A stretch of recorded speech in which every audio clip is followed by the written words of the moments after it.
Well, the country of Japan and the Vatican are celebrating a milestone this year. The two established diplomatic ties in 1942. To celebrate this anniversary, the Embassy of Japan to the Holy See has organized an event in collaboration with one of the Vatican schools called Empowerment of Women in Conflict Areas. There are around 500,000 Catholics in Japan.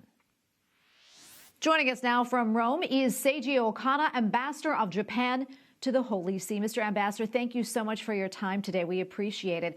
Can you tell us more about this conference and why you chose this theme?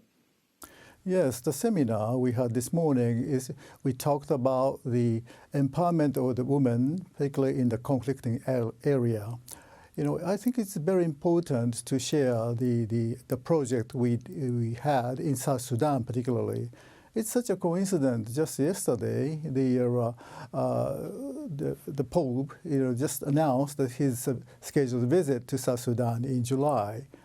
I think it's very important for us to know that what's the situation now, what is the situation in South Sudan, and what we had, particularly to empower the women. I believe, in a conflict, always the victim is the women and children. So from that point of view, we just focused on how we empower the women, particularly in the conflict area in South Sudan. Speaking of your embassy to the Holy See, can you tell us about your relations with the Vatican and also what else you'll be doing to mark this important anniversary?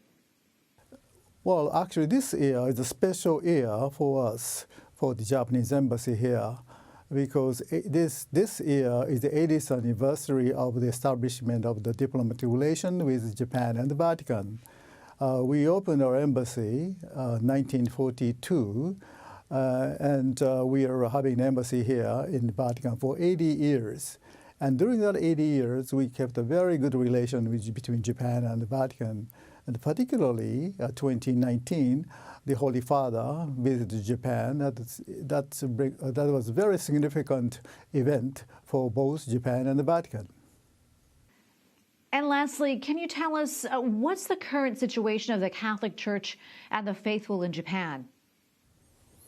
In Japan, actually, the number of the Catholic, people is rather small, but I think the most of the Japanese share the idea of the Christianity and share the same value. So in that sense, there are many Catholic universities in Japan, and there are many students, study in these universities.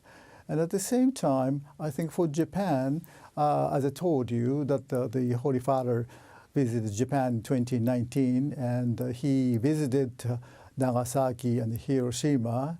As you may know, these two cities, the only cities in our history that experienced a nuclear bomb attack.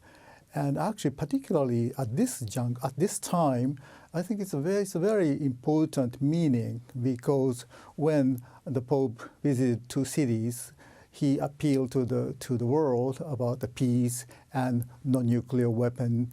And at this moment, it's very important for all of us to recall that his appeal of the kind of the horror of using the nuclear weapon. So while now we see the very difficult situation in the part of Europe, and we have to again recall the Holy Father's appeal that we have to really follow his appeal to keep everything settled down. Mr. Ambassador, thank you so much for taking the time to speak with us. We appreciate it. Thank you so much.